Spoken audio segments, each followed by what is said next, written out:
up, guys? Welcome back to vlogs. I have this little arrangement set up very differently than I'm used to. There's actually a lot of space on this side, but that's okay. That's because we've got the camera. This is what I'm looking at. I have my coffee cup because I accidentally left my mount for my phone. The mount on my phone is supposed to go on my mini tripod. But right now I'm charging my camera so that I can use that as my recording system for now. This is now the last video. I'll be using my phone as my webcam because I am going to use my USB streaming on my other camera. Alright, so, and as you can tell, I'm actually using my light there. I'm actually using that because it's just that I forgot my little light fixture that I use all the time. I'll actually link it down in the description below. It's a Ulanzi Light, which is amazing. It's like $30. It's fantastic. Not sponsored. I wish I was. That light, we were doing some light trails for actually a photography class, but I ended up just using digital because it was awesome. I'll put up some photos up on the screen now of what we did. It's pretty awesome. My friend Adam helped me out. He's actually one of our subscribers, but he helped me out with some of it and helped him out with some of his too, which is absolutely awesome. I took also my friend Billy. He and I were in high school together, and he and I were in photography class together in high school, and he was also there to help out too. He did some photos as well that are really cool. But anyways, today's video, I'm talking about film photography. Film is kind of now a thing that's coming back nowadays.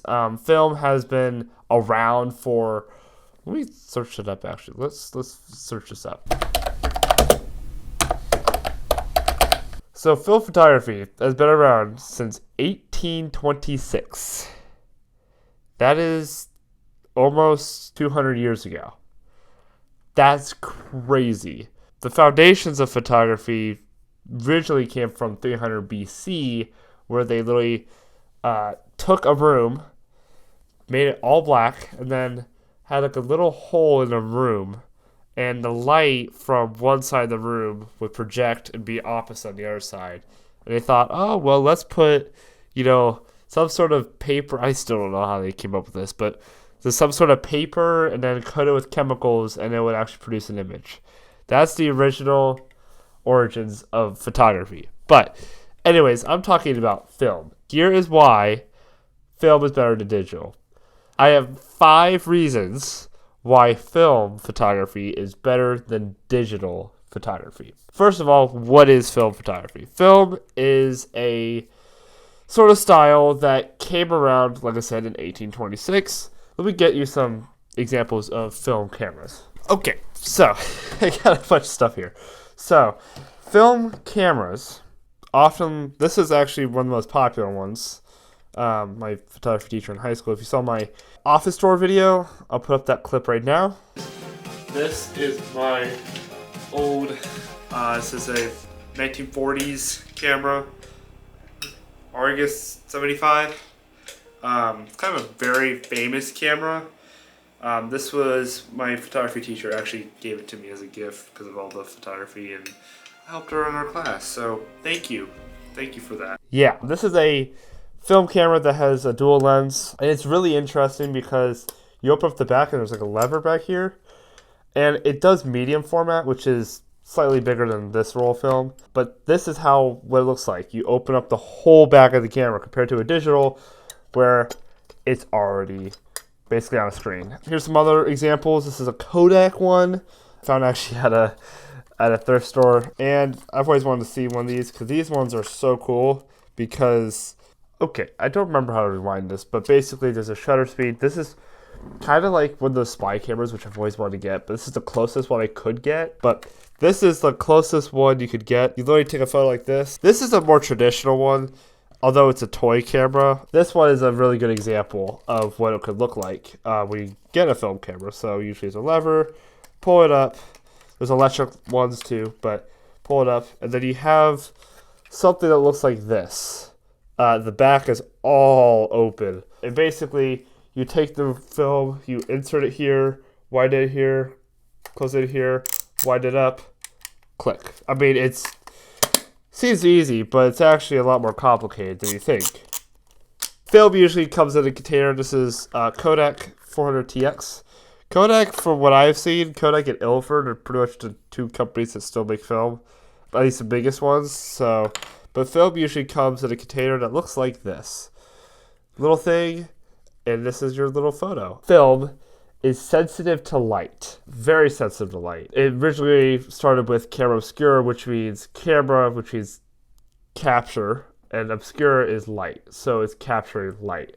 So all of these little rolls there's a coating, a very thin coating. You can't even see it. If you look, you see that shine.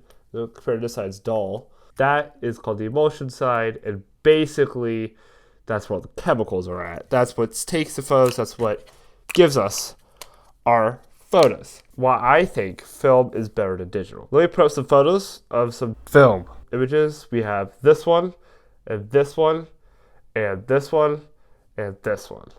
These are all photos that I have taken. Basically, my experience with film, I've been shooting film for probably about 2 years now, and I'm starting to expand a little bit. I've been shooting black and white, darkroom film for a long time, and I have done one time of shooting film. I have that video, I'll link it, actually in the info card, of my first steps into color film, which I've only been shooting black and white. Shooting color film is a little bit different. First of all, film is much harder. Film requires so much more hands-on compared to digital. Digital, you can just crank the aperture a little bit, change the shutter speed a little bit, even change the ISO. Literally how sensitive the camera is to light. It's like our eyes looking at things, and your eyes adjust.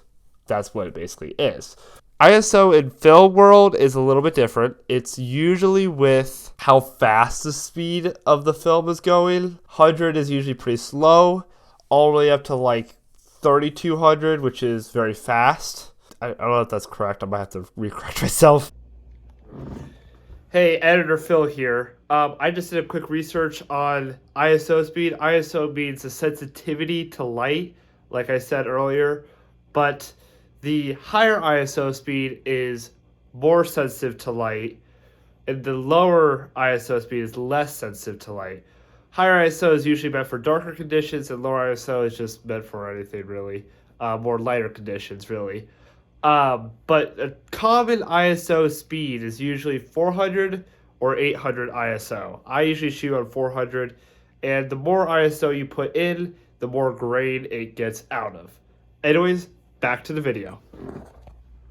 But with digital, you can crank up all the ISO and make sure you get a good quality image. With film, it's just so much harder. You can't just crank it all up. You're stuck to one ISO speed, and so you have to account for that and make sure you have your aperture set up correctly and your shutter speed set up correctly. Aperture is basically like the size of the hole, so it's like you go down or go up. And then the shutter speed is usually how fast the door goes up and down. Loading film is a little bit more different. As you can see with this camera, in order to load the film, there's a little slot right here. That little slot, you have to load that little end of the film into that little slot, wind it, shoot it, wind it twice, shoot it, and then you're ready to shoot. Pretty difficult. It takes some finagling, and that leads us to the second thought, or the second reason, I should say. Film is very much hands-on. When you shoot digital, you know what the image is going to look like. I mean, you can see it through the screen. You can crank up the shutter speed and see it get dark, or you can crank it down and see it get lighter. I mean, whatever scenario it is, you can change the aperture, you can see what it is, you can change the ISO, you can basically see everything before you even take the image. With film, you don't get that. There's no screen. You only get to basically pull the film over, and every shot you get is basically a nervous wreck, basically. I'm always nervous when I start developing my film. I get so scared.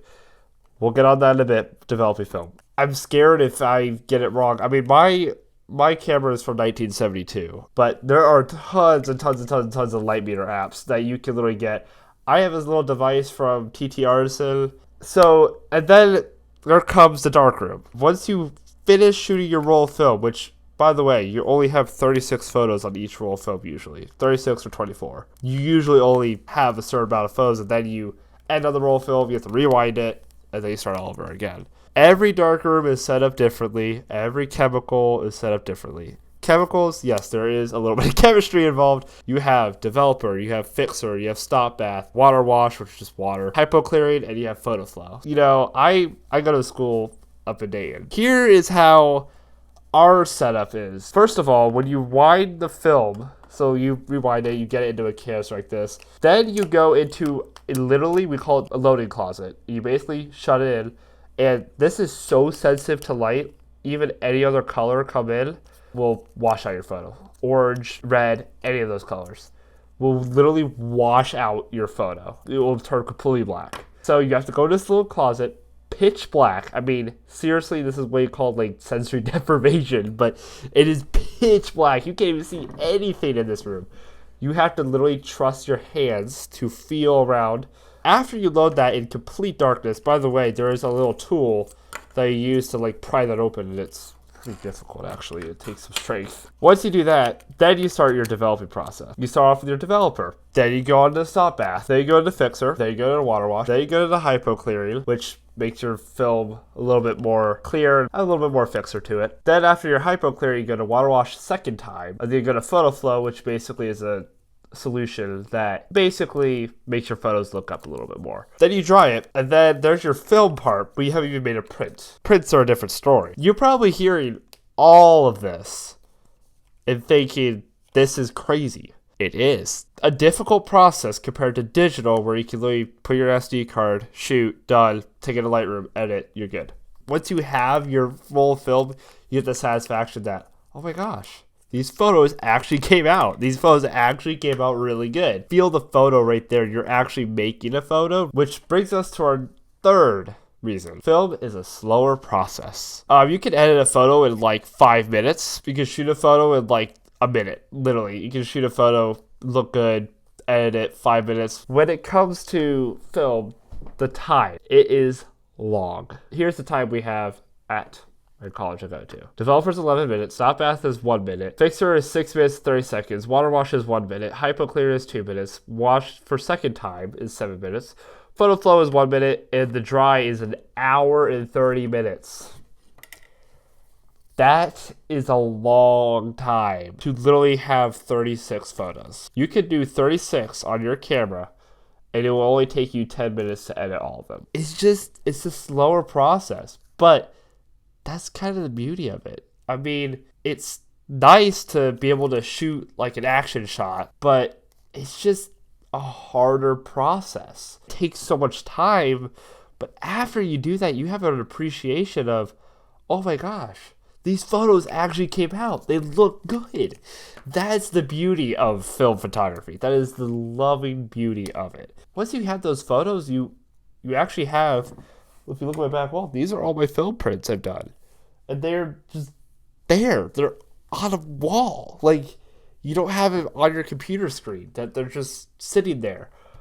It's just on a wall. Which then creates our fourth reason, which is film has a much bigger impact than digital. Because of the long process it takes and the detail and making sure your film looks good and cleaning it up and checking your light meter and basically shooting.